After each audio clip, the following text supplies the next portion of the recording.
Hi friends, welcome to from India's most awaited movie నుంచి ఒక trailer వచ్చింది. ఆ మూవీయే రామాయణ్ ట్రైలర్ చూస్తున్నంతసేపు అంత బాగానే ఉంది, కానీ ఏదో మిస్ అయింది అన్న ఫీల్ వస్తుంది.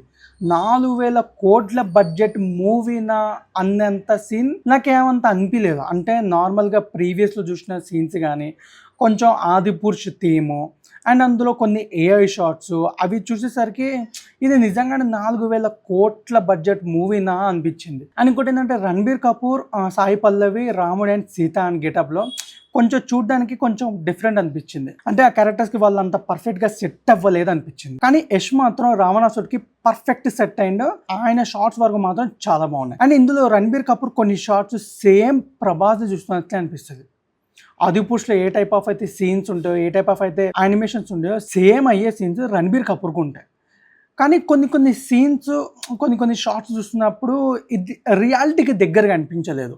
అంటే అన్ని కోట్ల బడ్జెట్ పెట్టినా కూడా కొన్ని సీరియల్ షార్ట్స్లో, కొన్ని ఏఐ షార్ట్స్లో అనిపించినాయి, కానీ ఇది ఫుల్ ఫ్లెడ్జ్డ్ రామాయణం అనే ఫీల్ రాలేదు. అంటే మన తెలుగు నేటివిటీకి సంబంధించిన మూవీ అన్న ఫీల్ రాలేదు. ఏదైతే ఆదిపురుషు థీమ్ ఉందో సేమ్ అదే థీమ్లో తీసుకొచ్చారు. అంతే తప్ప నాకు అది కొత్తగా ఏమనిపించలేదు. కానీ సీజీ వర్క్స్లో మాత్రం కొంచెం హై అండ్ సీజీ వర్క్సే ఇచ్చారు. కానీ అంతకు మించి ఈ ట్రైలర్లో చెప్పుకోవడానికి ఏం లేదు.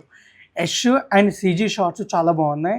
సాయి పల్లవి, రణబీర్ కపూర్ కాకుండా ఇంకా ఎవరినైనా ట్రై చేస్తే బాగుండు అనిపించింది. కానీ ఈ మూవీకి 4,000 కోట్ల బడ్జెట్ అంటే మామూలు విషయం కాదు. అండ్ ఆ అవుట్పుట్ కూడా అంతేం అనిపించలేదు. అండ్ ఇంకోటి ఏంటంటే హనుమాన్ లేకుండా ట్రైలర్ ఎట్లా రిలీజ్ చేసారో అర్థం కావట్లేదు.